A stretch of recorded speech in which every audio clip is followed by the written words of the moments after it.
Is everybody in? Is everybody in? The show is about to begin.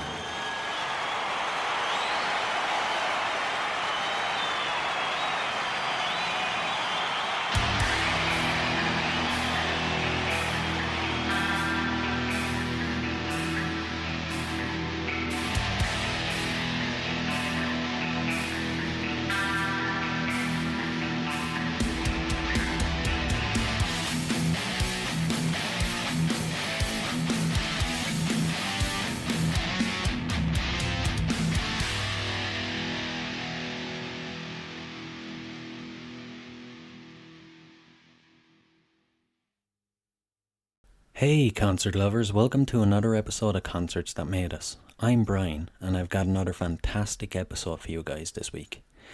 My guest is Beth Martinez, the CEO and founder of Danger Village.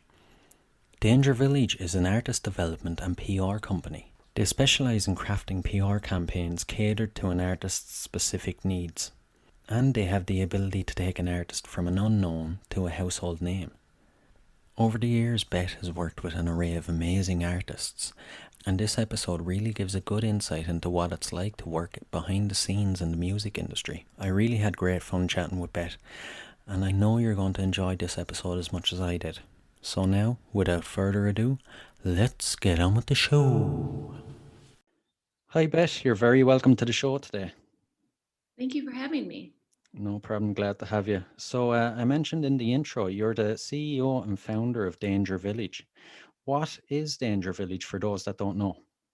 So Danger Village is an artist development company with a focus on PR and publicity. So what we do is we take artists usually from the ground up as they're just getting started, and we develop them through a press campaign and through other means to help build their profile.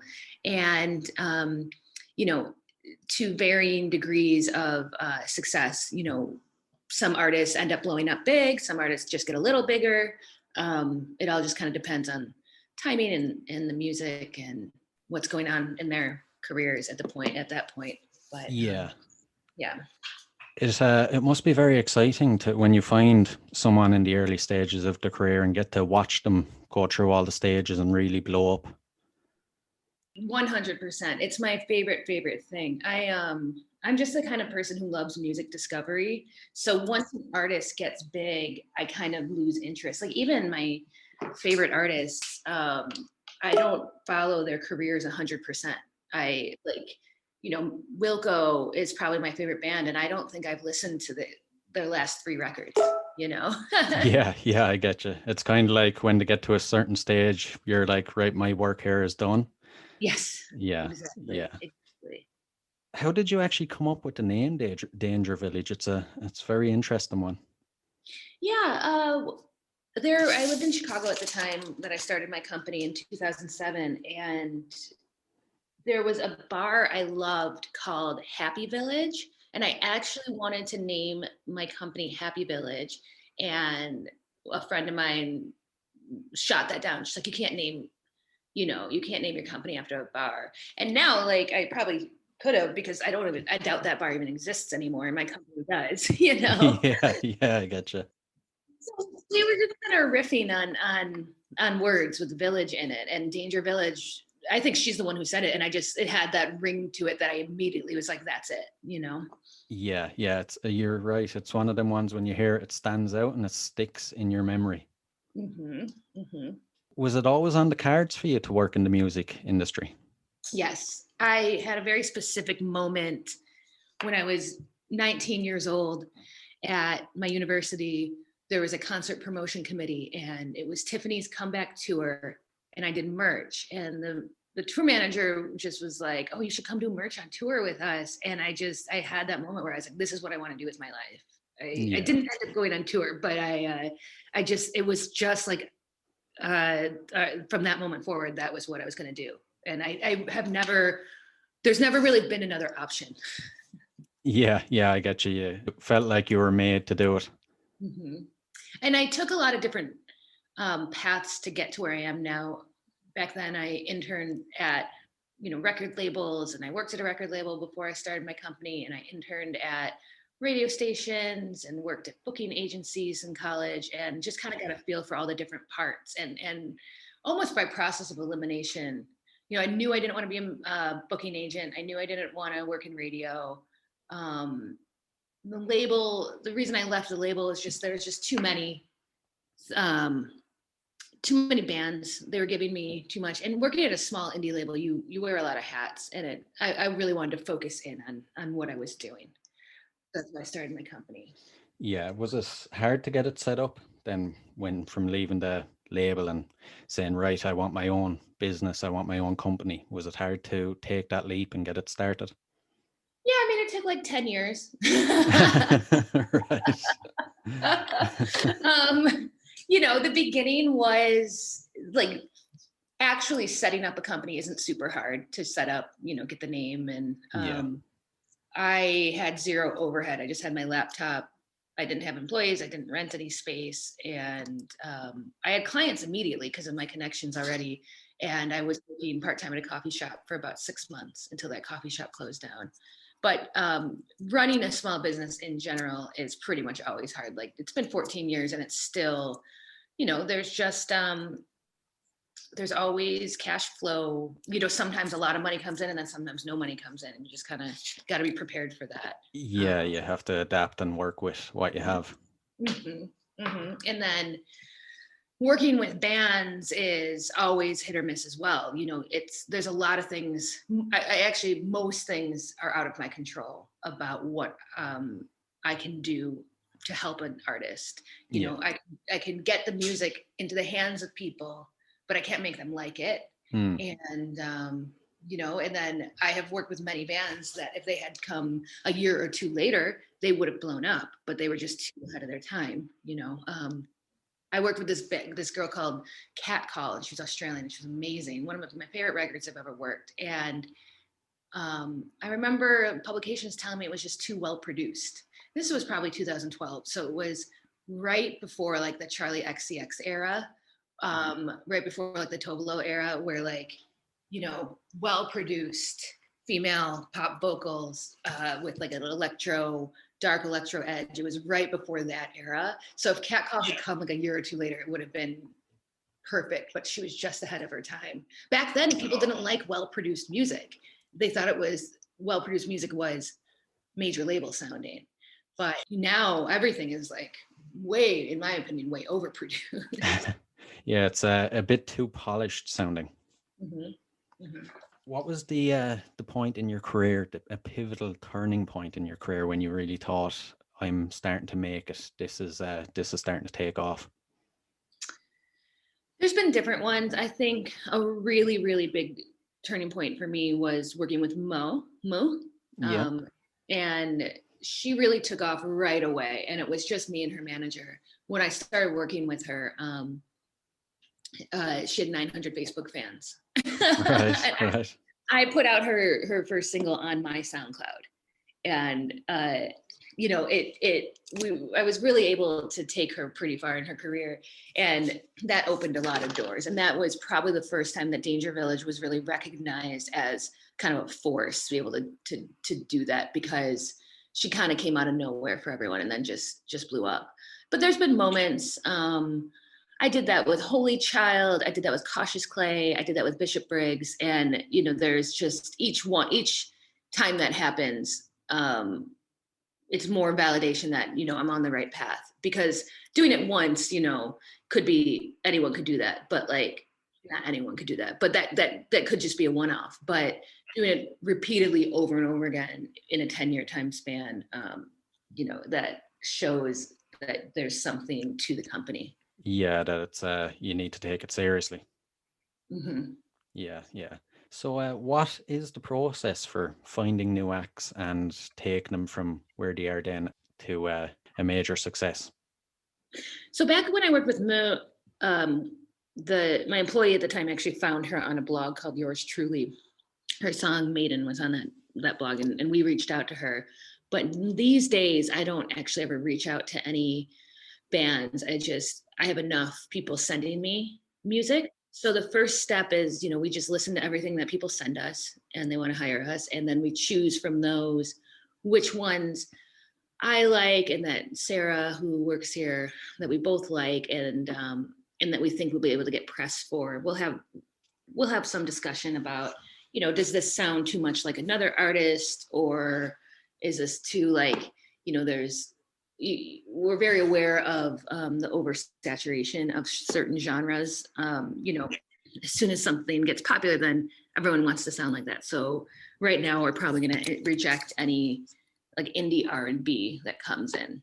Yeah. It's just a really oversaturated market. And then for a while now, we've been rejecting that kind of girl electro pop, with the dark tint, like things like Bishop Briggs, really. Like we've been rejecting that kind of music because that space is just so oversaturated. If you're making music like that now, it's kind of too late.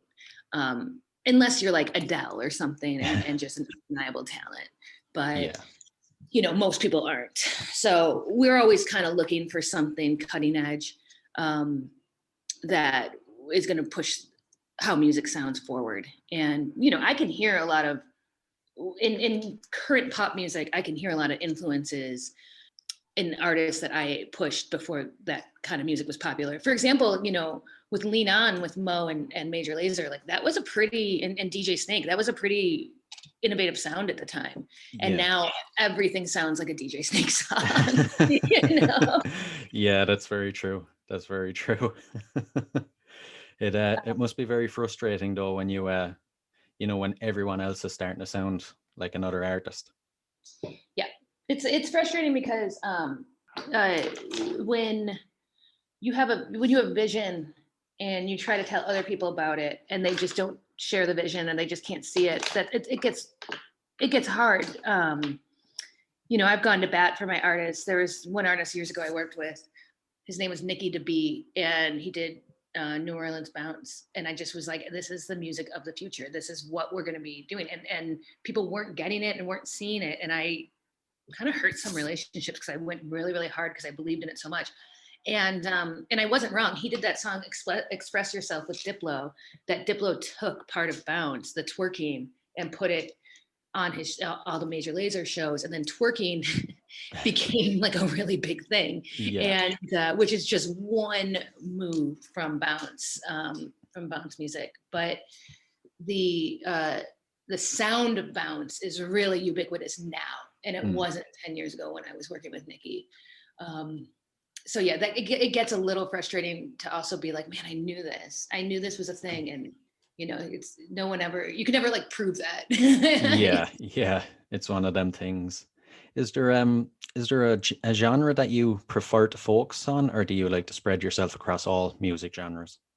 We really do all music genres. I have personal things that like probably bluegrass and Americana is my personal favorite kind of music listen to, but really we do all sorts of different genres. It just I think good songwriting is good songwriting no matter what the production behind it is. If you have a good song, it should be able to do well. That's always going to connect with people. Yeah. If there was any younger listeners looking to get into behind the scenes in the music industry, what advice would you give to them?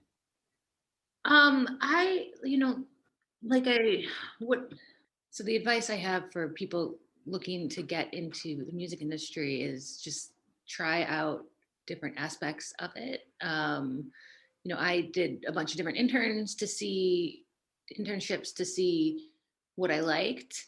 I thought that was a good way to go. Also, I actually just talked to someone in London last week, and she wants to get into management. I told her, go work at a management company, go intern at a management company, because really just getting your foot in the door at one company is going to really open a lot of other doors for you.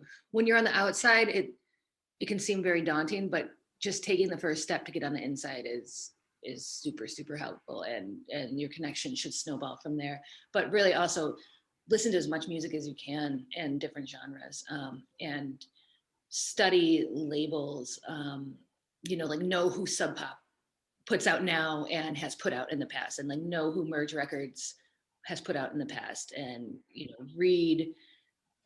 I have a bunch of biographies or nonfiction books about music scenes. Watch documentaries about music, and just know a lot about it, because it's going to help you. The more you know about music in general, it's going to help you with whatever job you have. Yeah. Especially I mean, recently I watched the Billie Eilish documentary, and I watched the Taylor Swift documentary, and it just really gives you a behind the scenes look at what's going on. And back in the day, there was a movie called Hype that was awesome, and it was about the Seattle grunge scene. That was really cool to see, like how that blew up. And a movie called Dig, which is about the Dandy Warhols and the Brian Jonestown massacre, and their rivalry and their different paths. One getting signed to a large indie, and one getting signed to a major, and that I've always thought that was a really cool snapshot of the music industry at that time in the late 90s. Yeah, there's some great recommendations. It's interesting though to it seems like in Ireland anyway, it seems like a very far away thing if you want to try get into the music industry. It's like you'd have to go to London or America where things are really happening. Ireland doesn't seem to have a great music industry ourselves.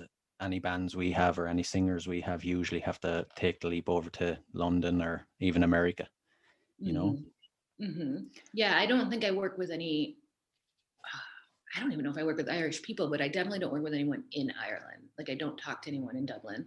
Yeah, yeah. It's I wouldn't even know where any labels or underground labels or anything to do with music would be based in Dublin. I wouldn't know how to find them or anything. But obviously if you're in London, you'd know exactly where to go, you know? Mm-hmm. Yeah, it's funny because some of the biggest bands in the world are from Ireland. Like U2 is Irish, right? Yeah, Am I yeah. crazy? Okay, yeah, U2 is Irish. Like, that's one of the biggest bands of all time. Yeah, yeah, exactly. And back in the 70s and 80s, there was Thin Lizzy just before U2, and a lot of very famous acts, or some of the best acts that have ever been around, have a lot of strong connections to Ireland. Well, I was just reading that Dolores O'Riordan was at one point like the richest woman in the world. Yeah, yeah, she was. She was. And she's from Limerick. The whole band are from Limerick. But yeah, they were huge over here in the early 90s, and they were massive and obviously all over the world. And yeah, all over too. And to this day, I hear Dreams. I hear a lot of them all the time, but Dreams I hear a lot lately. Yeah, yeah. It's usually either Zombie, Dreams, or Linger are the Mm-hmm. three most played, but they're all Mm-hmm. great songs. The have you ever heard of Bad Wolves? I'm not sure. They're a kind of a hard rock metal band. They done a cover of Zombie, and it's one of the few times I've heard a cover of a song and I've thought that's just as good as the original. I'll have to check that one out. Bad Wolves, you said? Yeah, yeah, Okay, I'm writing that down. Yeah, they're a band I would have liked to see. yeah, definitely, definitely. I never had the chance myself. I'm sure because I was in high school in the 90s. I was in high school when they were big. Like, I had their CD. I loved it. It was one of my favorite CDs. And I'm sure, I feel like they would have played. There used to be these Christmas festivals in Chicago where I lived. It was called like Twisted Christmas, and it was the alternative radio stations, 2 or 3 day festival lineup, but at the United Center, which is where the Bulls play, and or at Rosemont, like they would have them in these big stadiums. And I feel like the Cranberries played one year, but not the year I went. Oh. But I definitely saw like Nine Inch Nails and a bunch of other bands like during that era. Yeah, yeah. That's another band I'd actually love to see. Nine Inch Nails. I'd say they're unreal in concert. Yeah, our new client is their drummer. Oh, really? Yeah, so maybe I'll get to go actually. His name's Ilan Rubin, and he has a solo project that's very, very good, very rock. And I don't know how long he's been playing with them, maybe like 3 or 4 years, but he got inducted into the Rock and Roll Hall of Fame as part of the band. Oh, So man. I think he's like the youngest person to ever be inducted. I'm not even sure if he's 30. So like, Oh. yeah, he's a phenomenal drummer. He's been playing since he was very, very small. Yeah, I'll have to keep an eye out for him then. He's Yeah. your new client, you said. Yeah, we're gonna start putting out his music in May, I think.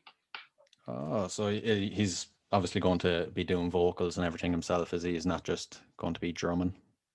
Correct. Yeah. He plays for this project. He sings and plays guitar.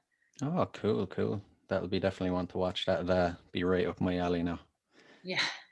But what do you actually think of the music industry or of music as a whole nowadays? The way it's so easy for people to, record a song in their bedroom and release it from their bedroom instead of, years ago you had to be discovered in a bar and stuff like that, Yeah.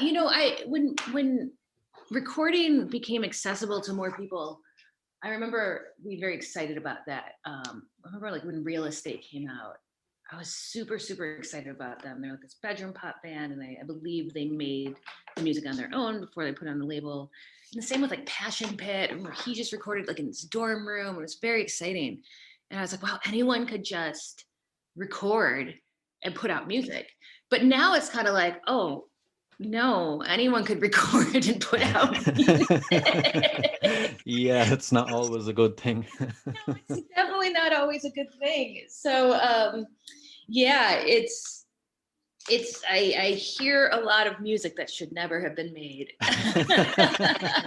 Like, just because you can doesn't mean you should. I'm very like, I get very Simon Cowell when we're going through our submissions, where I'm like, this is not your thing. This is not for you. This is not your I sometimes we come across clients who no one's ever told them that they weren't good. Potential clients. We only take on good clients, but like, we're like the first no they've ever heard, and it's a little awkward. Oh, I can imagine. Music industry. The music industry is a perpetually frustrating place in terms of how the business works. And a few years ago, there was all these articles, all the music business is failing, and etc. And now the labels are making more money than they've ever made, and it's not getting passed on to the artists. Yeah. It's and Spotify is not, because 60,000 songs a day are uploaded to Spotify, they're really not on top of payouts. And they're really on top of payouts to the labels, because that's, the labels are investors in Spotify. So it's like it's a frustrating industry to be in. Part of the reason I started my company was to be an artist-friendly company and really work very hard for these clients. And you don't necessarily see that with how labels are. Definitely, I know great people who work at labels, but in general, it seems like since the streaming era has really blown up, there's been a lot of, a frenzy to sign as many artists as they can in case a song blows up, without doing any work to make that happen. And that's a frustrating place for artists to be in, because they get excited. They're like, oh, I'm signing to a major label. That's so cool. It's my dream come true. And then they sit there and nothing happens, because the labels just really wait for the song to take off on its own. Yeah, that must be pretty soul destroying for artists. Yeah. I could imagine getting so excited, thinking you're going to be the next best thing, and then just nothing. Mm-hmm, exactly. It is very, I have a lot of artists who come to me with that story, who they've been let out of their record deal and want to self-release. And it happens over and over again. Yeah, I could imagine. It's very lazy on the record label's part as well. Right. It's lazy, but I also, I actually understand it, because if a song's going to blow up, a song's going to blow up, and there's certain things you can do, but sometimes you really can't force something that's not hitting. But there are always ways you could work it to at least get something going. And I see both sides of it. It's just, there's not really an A&R aspect to signing bands anymore. Like A&R still do their traditional job of setting up songwriting sessions and being in the studio and recording if there's an artist that they want to develop. But in terms of who they sign, there's not really a gut instinct or any sort of belief in the artist. What the labels do now is they get reports from who's charting on TikTok and who's doing really well on Spotify. And they get those reports daily or weekly, I'm not sure. But then the A&Rs reach out to the artists and want to sign them. And they're very good at their jobs. And they say, we love you, we believe in you, we think we're going to make things happen, blah, blah, blah. But they don't have any belief. It's just seeing an artist is getting enough plays for them to be interested in making money off of the artist. So it's a really, I think from the outside, people always think it's so cool that I work in the music industry. And I think if people knew what was going on, I think most people would be pretty disgusted by that situation. Yeah. Because it's gross just talking about that. Yeah, I get you. It's an interesting insight, because I would have thought like, oh, you have the coolest job in the world dealing with artists, going to loads of gigs, but you'd never really think of the flip side of it, when you're on the outside. Right. Exactly. It does look cool to go to shows as your job, but then it also unfortunately kind of ruins going to shows because it's your job. So like, it's not something I do for fun. I know other people who still go to shows for fun, but for me, it's not relaxing because I'm always have my PR brain on, even if it's just a band. Like maybe if I go see like Billy Joel or something huge, that's a classic band, I can enjoy it. But anything smaller, it's just I have to think like, why is this band popular? Or there's people at the show I need to talk to, or just it's working. Yeah, So your PR side automatically kicks in. Exactly. But on the other hand, like I do get to know about music ahead of time. I get to be the person who chooses what music's going to be popular. I love working with bands, and I think music is. Part of the reason I care so much about what I was just talking about is, I care about music so much and the power of music and the importance of music. And I see that power and importance not being treated as such by how the music industry is. And I find that very, disheartening, to say the least. And I feel like music, I think if someone makes a piece of art that is good and has meaning, that is it's almost like a sacred thing to put trust in someone to take care of the art you made. Yeah. And I don't see that trust being taken care of in how the music industry is today. You asked one question about what I think about music. And I just Oh no, I'm perfectly happy to let you just go on and on. It's I find it hugely interesting.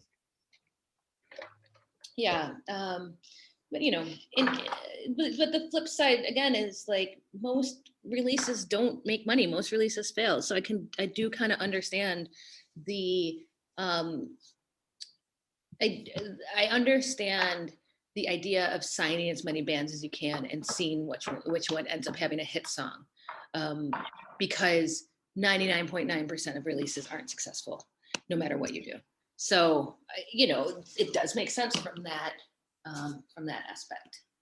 Yeah, it seems to be hugely saturated out there, because even with the podcast, I don't know how this happened or where it came from, but I actually get loads of unsigned bands sending me emails asking to appear on the show. And like the majority of them now are great, and I'm just a music fan. I'd have no insights into how the music industry works really, but there's a few of them that you're kind of thinking this isn't for you, but then there's some that you're thinking, how have you not been discovered yet? But that's one thing I love about what the podcast is becoming. It's almost a way for me to come across bands other people haven't heard of, and give them a chance for people to hear them that might never have got to hear them. Mm-hmm. Yeah, and there's not that many music podcasts. No, actually, I was surprised about that when I started mine. I thought it'd be, there'd be every second podcast would be a music podcast. Yeah, I don't really. There's a couple, but I think I don't really know more than two or three. Yeah, yeah, I'd say I could probably count the other ones on one hand.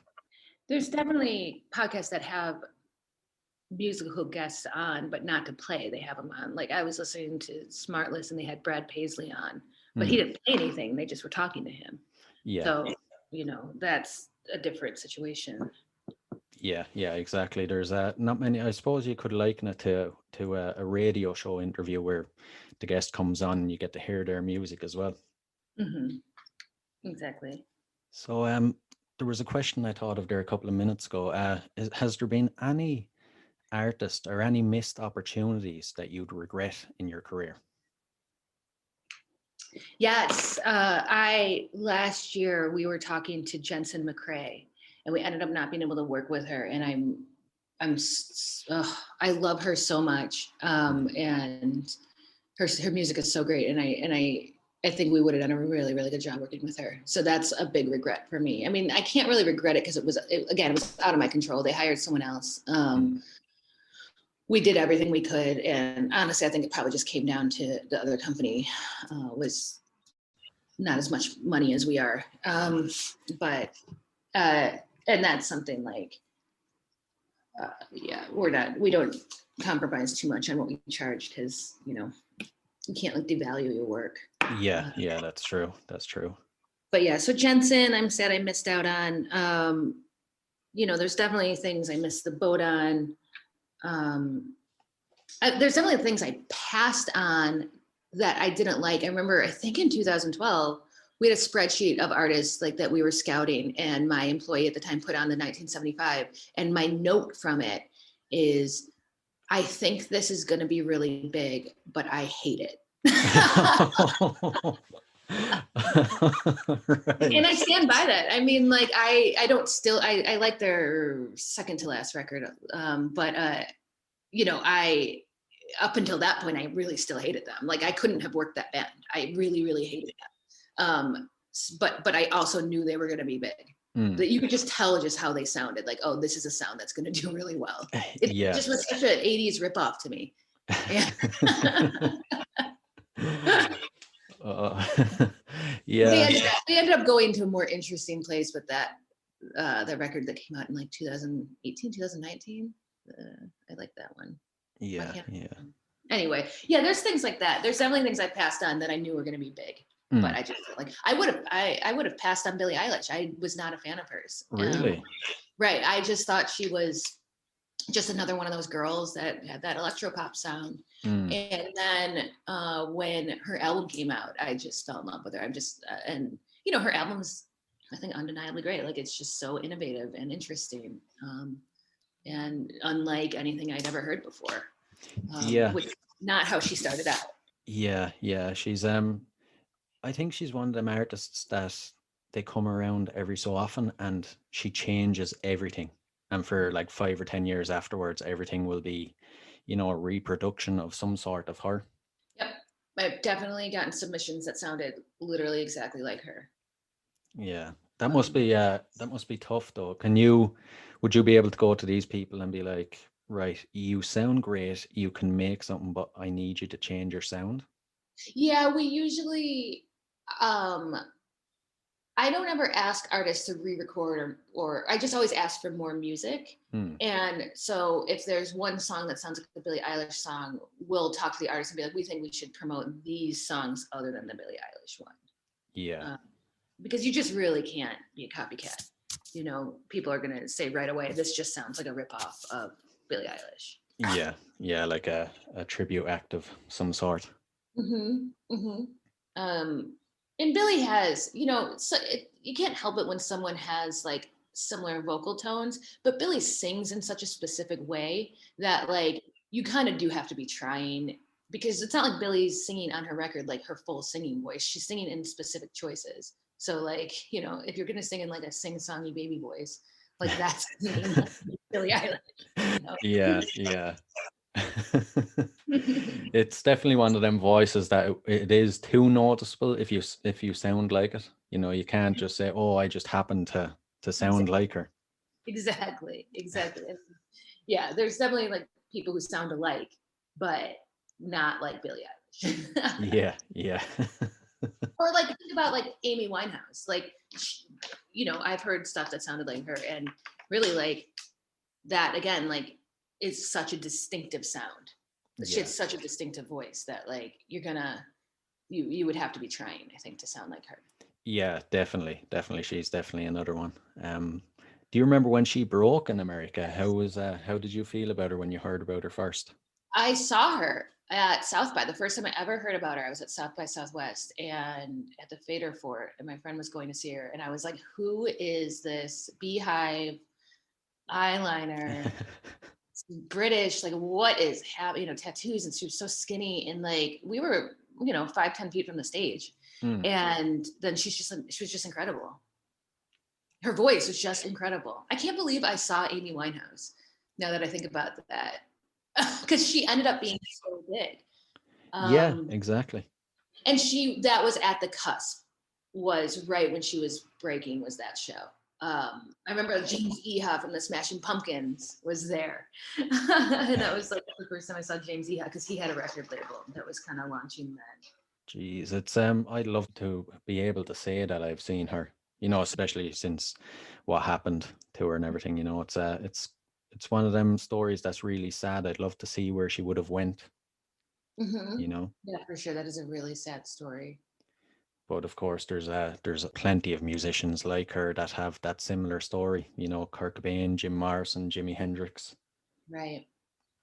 Obviously this is called the concerts that made us, so I'll have to ask you a couple of concert related questions because I'm sure you have some pretty great ones. What was the very first concert you've ever been to?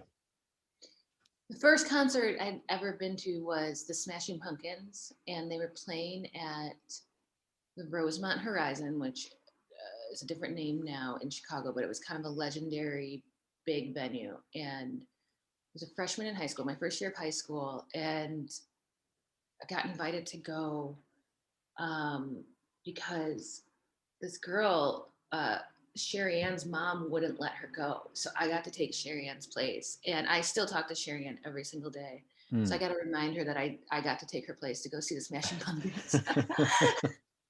It was amazing. It was such a big show, just such a production wise, it was the Melancholy tour. Oh man. And so Melancholy had probably been out for a few months, and Chicago's their hometown. Yeah. And the lights and the singing, and I just was overwhelmed.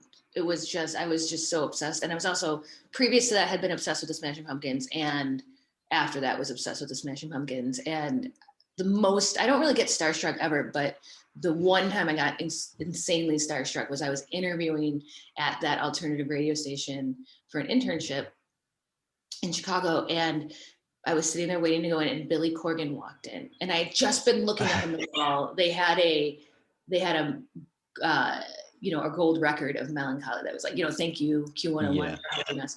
And I was just looking at Melancholy, and I was like, God, what a great record. I hadn't listened to it in a while at that point. And then in walks Billy Corgan, and he's so recognizable. Yeah, yeah. And Oh. I was 19. I just really, really lost it. Like, just really like was like actually starstruck, like just so like couldn't move. I just Oh. couldn't I could not have said anything if Yeah. he had said anything to me. And he kind of like looked at me, like nodded and sat down, and I just kind of stared at him.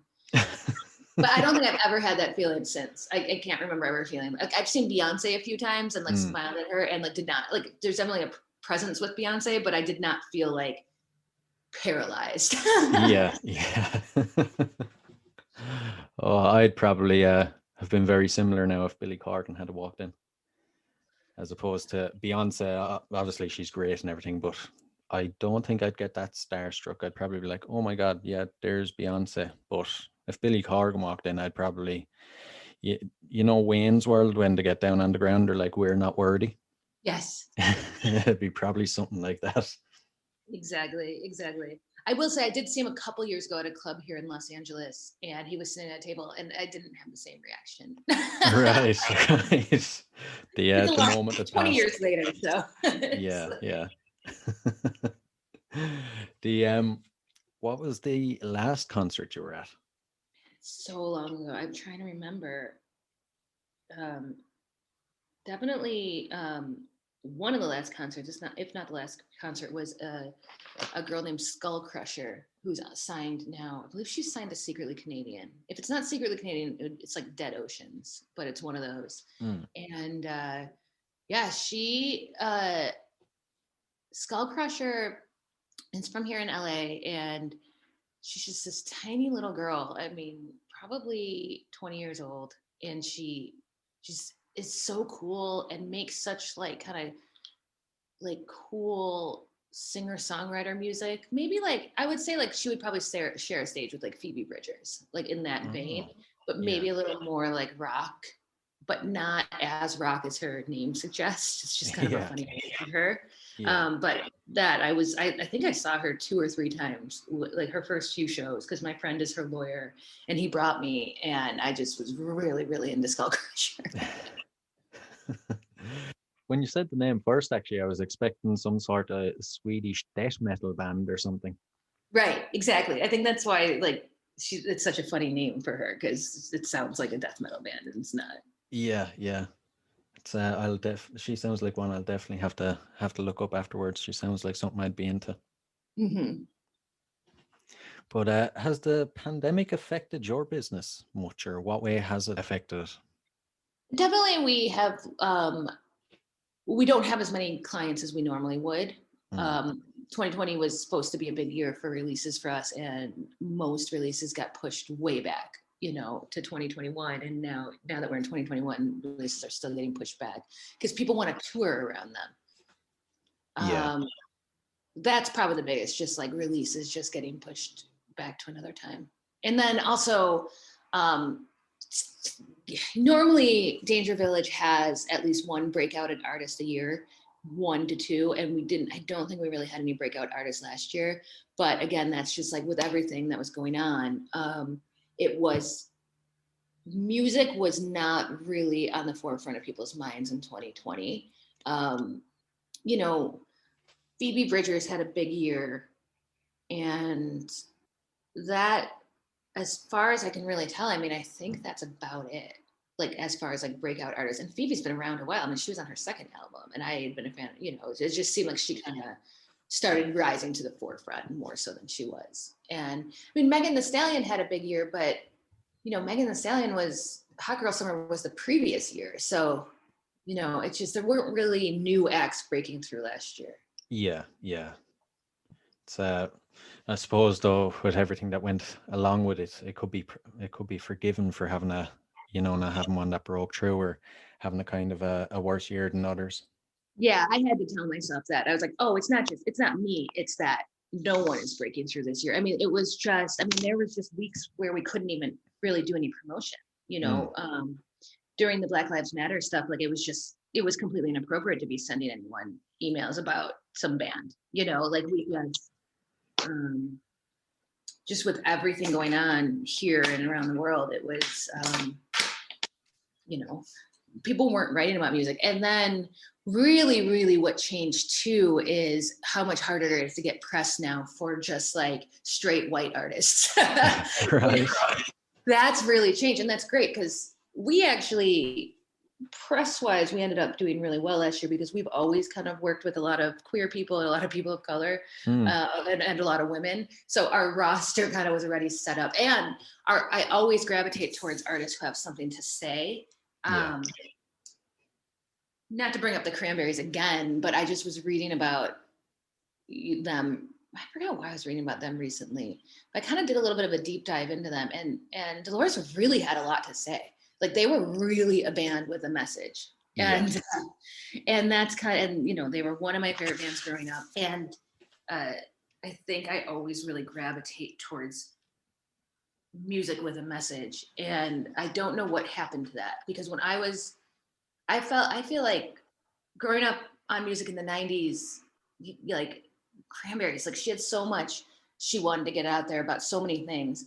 And then the Beastie Boys were always like, you know, they had the Tibetan freedom concerts. They were so outspoken about things in the world, and Rage Against the Machine had so much to say. And now I'm like, what is, like, outside of rap or urban music or hip hop, you know, like now our artists that have something to say are mostly, you know, like hip hop artists, but hip hop's always been about that too. So I don't know why, I don't know when music got so corporate that like no one's allowed to say anything. Like watching the Taylor Swift documentary, there's a moment where, you know, you see like she wants to speak up about something that's going on with an election, and her dad's like, no one wants to hear what artists have to say. And like Taylor Swift has a massive audience, like she should be saying stuff. Yeah, exactly.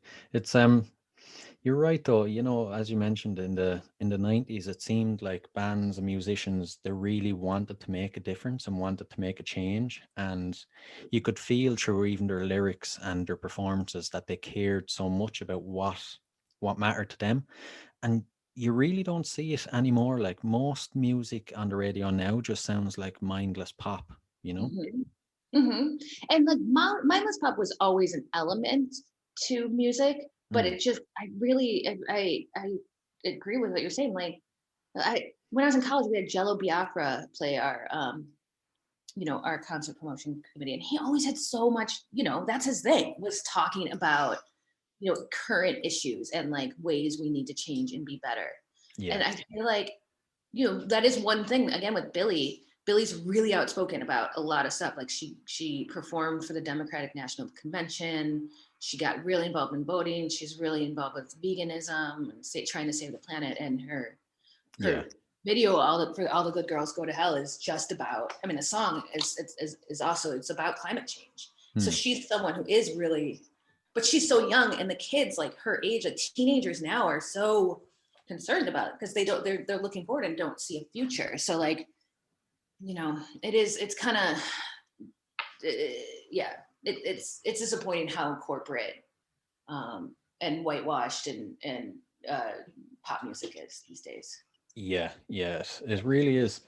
But hopefully, I always feel like in music, it's like a circle. You know, things that are popular now won't be popular in a few years' time, and you know, like this things repeat themselves. It's like a big circle. The 70s come back again, the 80s. You know, so hopefully, in a couple of years' time, there'll be more music that has a message, and more artists will seem like you know, they're passionate about what they're saying. Right. Yeah, for sure. Yeah, and I hopefully journalism covers it, because it's like, and you know, Beyonce has things to say about like you know, police brutality, but I don't think that stuff gets covered as much as like, you know, tabloid-esque stories about pop artists. So there's other elements too. Yeah. Is there any glimmer of hope at the end of the tunnel for music over there this year, or is it all next year that you're looking at? No, I think we're going to start. I mean, LA is going to start opening venues in April to limited capacity. We surprisingly, America has been really good with the vaccine, getting people vaccinated. We're ahead of like where Joe Biden wanted to be at this point. Like we've had more than 100 million doses given out. Most people, I got my first dose of the vaccine a couple weeks ago, and since I got it, I found out like so many other people have gotten it, but everyone's kind of like being quiet about it because like there's a lot of like vaccine shaming going on, like if people are like jumping the line or whatever. But we're like all gonna have it by May. Like by end of May, if anyone wants to get vaccinated, they can be vaccinated, and hopefully most people do. But we should be able to have shows again, and you know, I think especially there's going to be outdoor concerts. It's just, I think it's real hard for anyone to plan anything because of, you know, remember last year, like people were like, okay, we're pushing this back a month. You know, remember Coachella got pushed back, like, and then got pushed back and then got pushed back. Like, it's hard for anyone to plan anything because, you know, we don't know what's going to happen. The new strains of coronavirus could come, and you know, everything gets shut down again. So. Yeah, exactly. It could easily happen. Hopefully it doesn't. There's absolutely nothing happening over here with music yet. Anyway, I'd say it'll be 2022 before we even hear news of a concert or anything like that, Mm. unfortunately. Mm. But so I have to ask you before I let you go, if you were to quarantine with one artist that you've worked with or haven't worked with, who would it be? Let me do someone I have worked with because I actually know them. I'll say Mo. I love her. Okay. She's such a cool. I haven't worked with her in a few years now, but she was just a really lovely person to hang out with. Like I was on tour with her in several different cities, in Paris and whatnot, and visit her in Copenhagen, and like it's just so. She's just a really bright, shining soul, and easygoing, and fun. Like her team was very, very fun. I think the Danish people they like to laugh, Yeah, yeah. They like jokes. So I loved them. So I would quarantine with her. Oh, cool, cool. And if you could see any performer that's living or dead or that you've worked with in concert again, who would it be?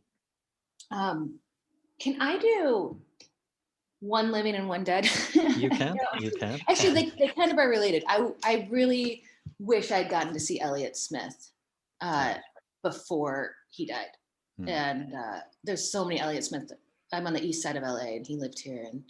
And then the living performer I can't wait to see is I've never seen Phoebe Bridgers perform, and I'm so obsessed with her. And she's a lot of her songs are Elliott Smith inspired, so they kind of go together. But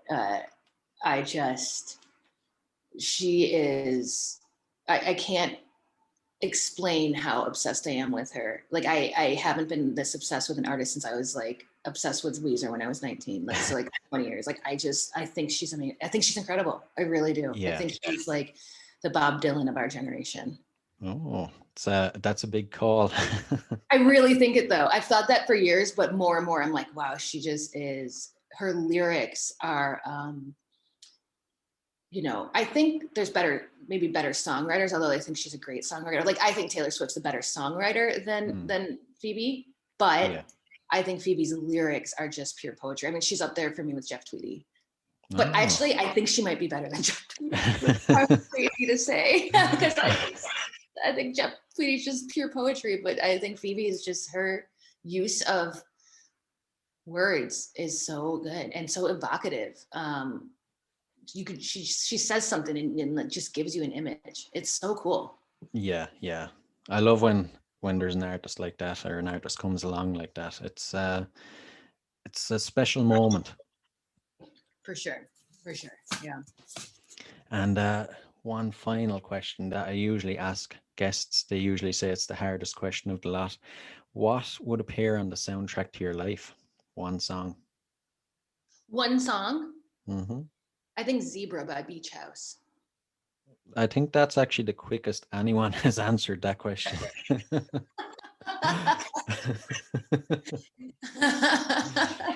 That's it. I don't know why I know that. I used to, when I moved to LA, I used to drive up and down the coast and listen to Beach House over and over again. And that's off of Teen Dream, I think. But it's not my favorite album by them is Bloom, but Zebra is my favorite song by them. It's just, I just love that song, and I think that's when I think of a movie of my life, that's the song that comes to mind. Oh, it's good. I see why you were so quick to answer then. Yeah, I already had. I didn't know you were going to ask that, but I guess I had that up. It's obviously something you've thought of before. Mm-hmm. So, is there any artists that our listeners should look out for in the near future from your company? Yeah, so we are working on an artist. So Mero's project came out on March 25th, and he is an artist that's going to blow up. We already are seeing just such support for him across the board with just one song we've put out from him, and it's Mero, Mehro, and he's very young. he's so talented. He's such a beautiful vocalist. And again, with his lyrics have such imagery in them. And he is a sweet guy, like a real genuine, nice guy. But Bob Boylan at NPR called him, said he reminded him of Jeff Buckley. Oh. So yeah, I get why he said that. I don't think he sounds like Jeff Buckley, but I think in that terms of like a handsome young singer-songwriter. Right. I get you. Yeah. Oh, we'll have to keep an eye out for him. So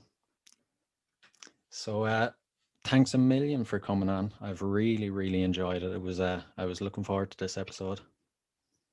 Thank you for having me.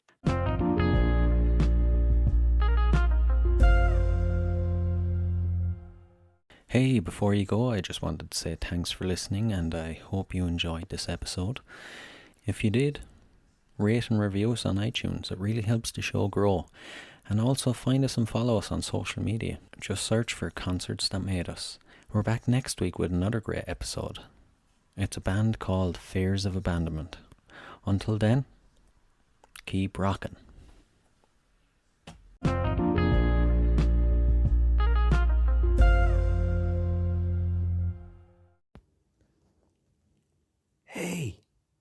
Hey, what are you guys still doing here? The show's over.